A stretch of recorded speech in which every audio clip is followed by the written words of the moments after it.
I hear a lot of harmonies in my head, and I can hear things at the same time. I can hear layers, and so it's exciting to me to record a song because I can't wait to get it all out for someone to hear what I'm hearing. Thankfully, people see it as a good thing when you're a musician and you hear things in your head.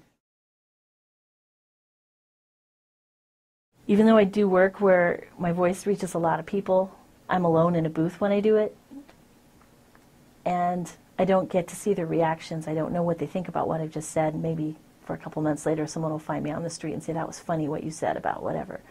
But when I perform, I've had people come up and talk to me after a song, even if it's not mine, if it's a cover song, and it touches people. And I would never talk to these people in any other situation. I've never shared a word or story with them, and it's a connection. There's a yearly event they have across the nation at colleges called Vagina Monologues, and it's a great, powerful play, and a couple of years ago I wrote a song for that. So that was a real good experience, and I'd like to do more things like that, special projects with a really big meaning, one-time thing done. I was so lucky in that situation because they didn't tell me what to write. They said, it was like the most beautiful opportunity. We'd like you to do a song, and just tell us if you want to do it and how long it might be. It's a song based on a dream about child abuse, and it was really heavy, the heaviest thing I've ever written.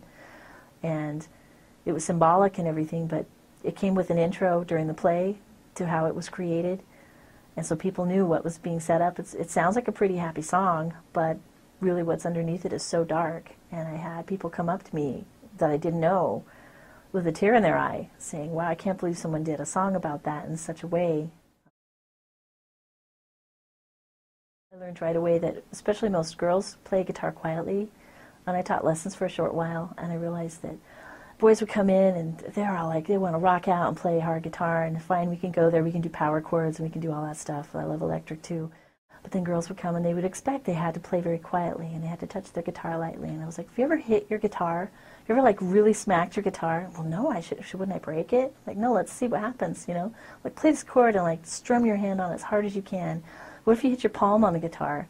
What if you make a rhythm on your guitar? And I would see girls go, is it okay? I'd be like, let's just try it. You can use mine if you're afraid your parents will get upset with your guitar, you know. Just like, smack my guitar, just do it, you know. And I'd see this grin come across their face, and you feel this empowerment, like, whoa, I can get all these sounds I never knew existed on my guitar. And that makes me real happy to see. When it's time. Actually, for a while, I quit playing music I quit playing for about 5 years. They wouldn't touch it. I got so self-critical of the stuff I was doing. I thought, who am I to think I could create something someone else would want to listen to? I had a talk with a friend who had known me for years, and we used to play together a long time ago, and she couldn't believe that I wasn't playing anymore and asked why, and I told her.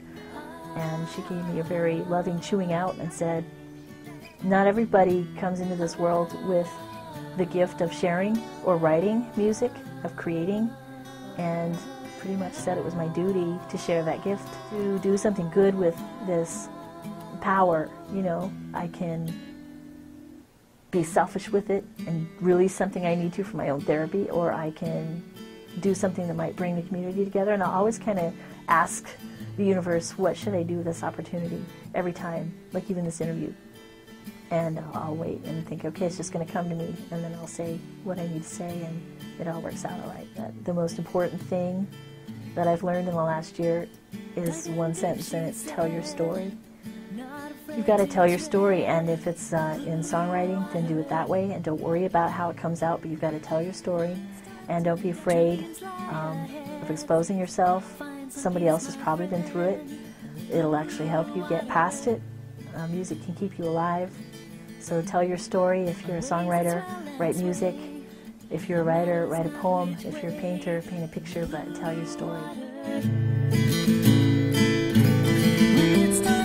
It must be okay to go ahead and breathe the blue water.